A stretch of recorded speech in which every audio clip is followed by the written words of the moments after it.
500 साल पहले विज्ञान का आविर्भाव हुआ तब इस प्रकार सोचने का कुछ कारण था, परिस्थिति जन्य, और इस प्रकार सोचने से कई दुखों से मुक्ति मिली, ये भी बात सही है। परंतु यही सब कुछ नहीं है।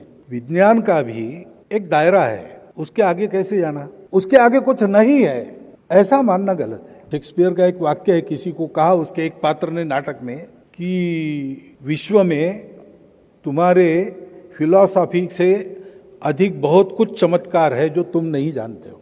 ऐसा एक विश्व है और साक्षात्कार लोग उसका अनुभव देते हैं। नीमकौड़ी वाले बाबा को मिलने के लिए कुछ लोग गए अमेरिका के, तो एक पूरी बोतल जिसमें ड्रग्स थे, अम्लीय पदार्थ थे, वो पूरी बोतल उन्होंने खा ली। अब वो डर गए सामने बैठे अमेरिकन कि ये तो मर जाएंगे, अब 20 मिनट में मर जाना चाहिए। वो राह देख रहे, डॉक्टर को बुलाना पड़ेगा, तुरंत उपचार करने पड़ेंगे, बातें चल रही है। 20 मिनट में कुछ नहीं हुआ, आधे घंटे में कुछ नहीं हुआ, 1 घंटे में कुछ नहीं हुआ, 2 घंटे में कुछ नहीं हुआ।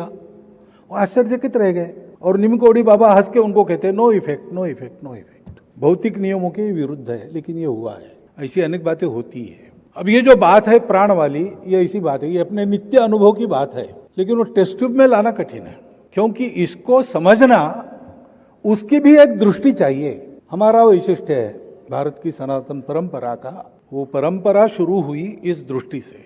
हमने बाहर देखना, इसके साथ साथ अंदर देखना भी शुरू किया, और हमने अंदर बिल्कुल तह तक जाकर जीवन के सत्य को पा लिया। तब हमारे ध्यान में आई ये बात।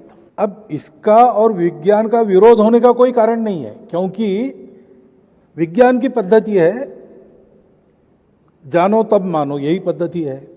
अहंकार की बात छोड़ दी, लेकिन परीक्षा करो, वो सही है।